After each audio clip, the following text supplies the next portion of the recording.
الحمد لله الذي أرسل رسوله بالهدى ودين الحق ليظهره على الدين كله ولو كره المشركون.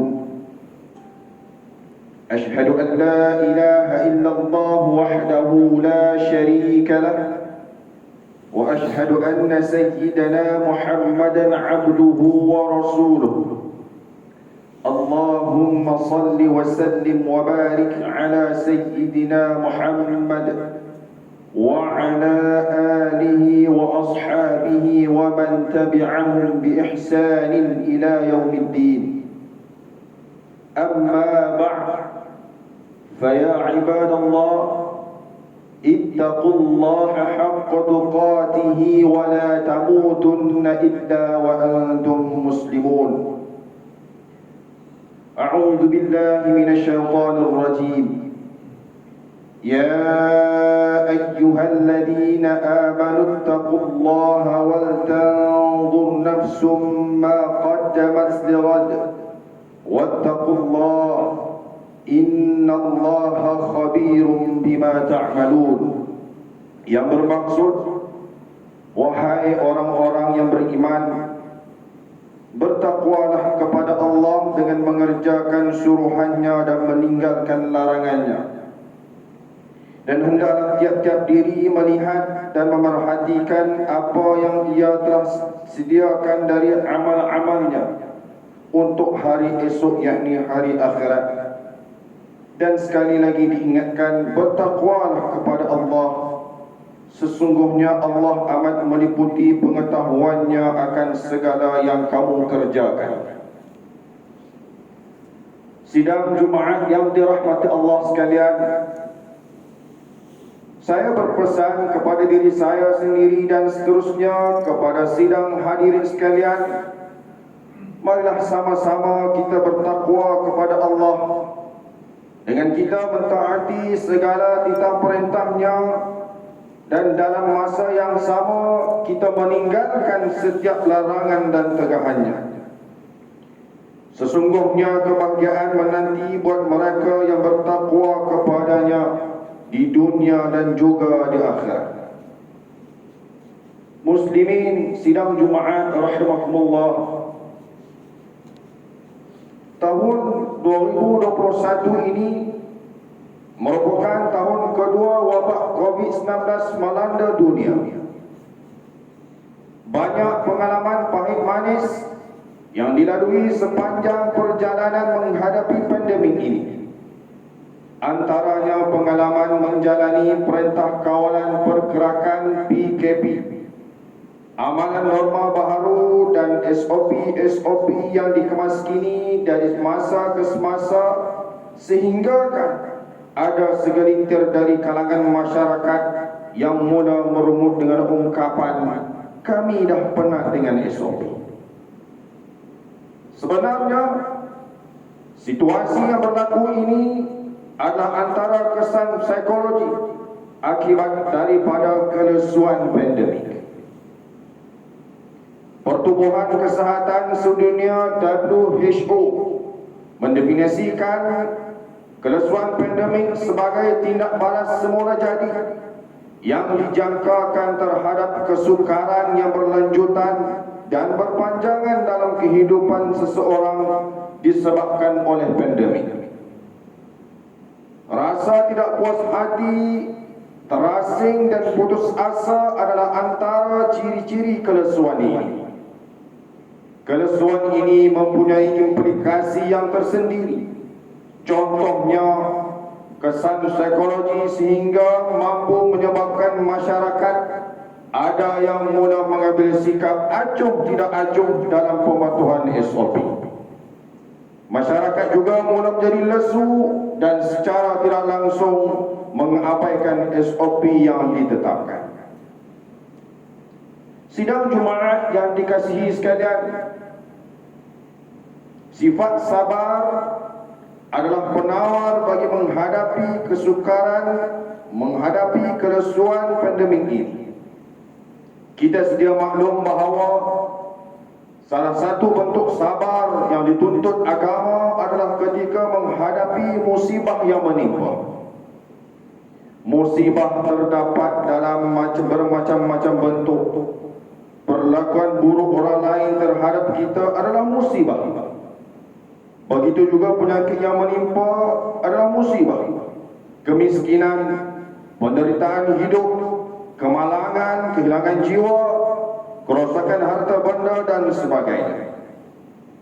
Rasulullah sallallahu alaihi wasallam bersabda, "Ma yusibul muslim min nasab wala sabin wala hammin wala hazanin wala adha wala ghammin hatta ash-shawkah yushakuha illa kafarallahu biha min khataya." Rawahul Bukhari. Yang bermaksud, tidaklah seorang muslim tertimpa keletihan, penyakit, kekhawatiran, kesedihan, perlakuan buruk orang lain dan kesusahan, bahkan yang melukainya, melainkan dengan sebab-sebab hal itu Allah akan menghapuskan dosa-dosanya. Bersabar menempuh segala ujian yang mendatang adalah suatu ibadah yang sangat mulia dan dianggap penting. Allah Subhanahu wa taala berfirman, "A'udzu billahi minasyaitonir rajim. Wa jazaahum bima sabaru jannatan wa harira." Yang bermaksud, dan kerana kesabaran mereka mengerjakan suruhan Allah dan meninggalkan larangannya, mereka dibalas oleh Allah dengan syurga dan persalinan dari surga. Muslimin sidang Jumaat yang berbahagia, setiap yang berlaku berada dalam ilmu Allah, iradahnya dan kekuasaannya. Justru kita sebagai hamba tidak boleh merasakan ujian yang datang itu sebagai musibah semata-mata, lalu kita merasa tertekan, berfikiran negatif, stres dan lain-lain. Tetapi Islam mengajar kita supaya berfikir dengan betul agar dapat menjalani dan menghadapi ujian dengan kekuatan sabar dan iman. Setiap ujian atau musibah didatangkan bersama dengan keampunan dan kasih sayang Allah. Justru sewajarnya kita memperbanyakkan doa dan istighfar agar Allah Subhanahu wa taala mengampunkan dosa-dosa kita dan menganjari kita melalui musibah dengan pahala dan kebaikan yang besar. Allah Subhanahu wa taala berfirman di dalam Al-Quran bahawa Dia akan menguji manusia dengan ujian dan kesukaran bagi menentukan tahap iman manusia, sama ada bersyukur atau ingkar kepadanya. Bagaimanapun, Allah Subhanahu wa taala juga berjanji bahawa setiap kesulitan akan diiringi dengan bantuan dan kemudahan. Ini menunjukkan kesenangan maupun kesukaran yang dihadapi oleh manusia di dunia adalah bersifat sementara dan tidak akan kekal selamanya. Seseorang tidak akan sentiasa dirundang malam. Ibarat kata pepatah, langit tidak selalunya mendung. Begitulah juga dengan wabak COVID-19 ini yang tidak akan kekal selama-lamanya dan akan lenyap juga suatu masa nanti, insya-Allah. Sidang Jumaat sekalian, oleh itu dapatlah disimpulkan bahawa musibah atau ujian yang berlaku itu tidak bersifat berpanjangan dan tidak sia-sia. Kesabaran akan menjadi nikmat yang tidak ternilai sekiranya kita melihat pada hikmah di sebaliknya. Demikian juga halnya dengan pandemik ini, pasti akan ada penghujungnya. Dunia pada ketika ini sedang menuju fasa pemulihan. Negara kita juga tidak ketinggalan dalam usaha untuk menuju fasa ini. Pelan Pemulihan Negara PPN yang dilaksanakan secara berfasa menggariskan 3 indikator utama, iaitu keadaan penularan COVID-19 dalam komuniti berdasarkan bilangan kes jangkitan harian, keupayaan sistem kesihatan awam berdasarkan kadar penggunaan katil di wad ICU, dan tahap populasi yang dilindungi berdasarkan peratusan yang lengkap menerima 2 dos suntikan vaksin. Negeri kita, tuan-tuan, negeri Kedah masih lagi berada pada kadar vaksinasi yang rendah berbanding negeri-negeri yang lain. Oleh yang demikian, mimbar menasihatkan penduduk di negeri ini segeralah melengkapkan pengambilan vaksin untuk bersama-sama kita beralih ke fasa kedua atau fasa endemik, dan sentiasalah mengekalkan norma baharu dalam kehidupan seharian kita. A'udzu billahi minasyaitonir rajim. Wa minhum man yaqulu rabbana atina fid dunya hasanatan wa fil akhirati hasanatan wa qina adzabannar. Yang bermaksud, dan di antara mereka pula ada yang berdoa dengan berkata, wahai Tuhan kami, berilah kami kebaikan di dunia dan kebaikan di akhirat, dan peliharalah kami dari azab neraka. Barakallahu li wa lakum fil Qur'anil azim, wa nafa'ani wa iyyakum bima fihi minal ayati wa dhikril hakim, wa taqabbal minni wa minkum tilawatahu innahu huwas samiul alim. أقول قولي هذا وأستغفر الله العظيم لي ولكم ولسائر المسلمين والمسلمات والمؤمنين والمؤمنات فاستغفروه فيا فوز المستغفرين ويا نجاة التائبين. اللهم صل وسلم وزد وأنعم وتفضل وبارك بجلالك وعلى أشرف عبادك سيدنا ومولانا محمد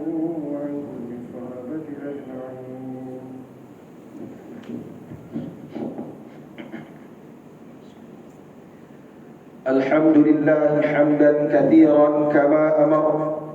أشهد أن لا إله إلا الله وحده لا شريك له، وأشهد أن سيدنا محمدا عبده ورسوله. اللهم صل وسلم على سيدنا محمد المنقذ من الضلالة والجلالة إلى نور الحق والإيمان والهدى، وعلى آله وأصحابه الذين هم قدوتنا ولهم الفضل على جميع الأمة إلى يوم القارعة. أما بعد، فيا عباد الله، فإني أوصيكم ونفسي بتقوى الله العلي العظيم، فاتقوه لعلكم تفلحون. اتقوا الله من سماع اللغو وفضول الخبر، وانتهوا عما نهاكم عنه وزجر. فقال تعالى: أعوذ بالله من الشيطان الرجيم. يا أيها الذين آمنوا اتقوا الله ولتنظر نفس ما قدمت لغد واتقوا الله إن الله خبير بما تعملون. واعلموا أن الله أمركم بأمر عظيم، أمركم بالصلاة والسلام على نبيه الكريم، فقال: إن الله وملائكته يصلون على النبي يا أيها الذين آمنوا صلوا عليه وسلموا تسليما. اللهم اغفر للمسلمين والمسلمات والمؤمنين والمؤمنات الأحياء منهم والأموات، إنك سميع قريب مجيب الدعوات يا قاضي الحاجات يا رب العالمين. اللهم اجعل هذا البلد آمنا مطمئنا. اللهم وأصلح أئمتنا وولاة أمورنا، واشمل اللهم بعنايتك وتوفيقك جلالة الملك مولانا الأمين الكريم السلطان صالح الدين ابن المرحوم Sultan Badlisha, وولي عهده duli yang teramat mulia Tengku Syarfuddin Badlisha ibn al-Amin al-Karim Sultan Salihuddin wa jami' al-usrah al-malikiyah. Allahumma wafiqhum lis-sadad وأصلح بهم العباد والبلاد واجعل التقوى لهم خير زاد إنك رؤوف ورحيم الجواد يا لطيفا بالعباد يا أرحم الراحمين. عباد الله، إن الله يأمر بالعدل والإحسان وإيتاء ذي القربى وينهى عن الفحشاء والمنكر والبغي يعظكم لعلكم تذكرون. فاذكروا الله العظيم يذكركم واشكروه على نعمه يزدكم واسألوه من فضله يعطكم ولذكر الله أكبر والله يعلم ما تصنعون. أقيموا الصلاة.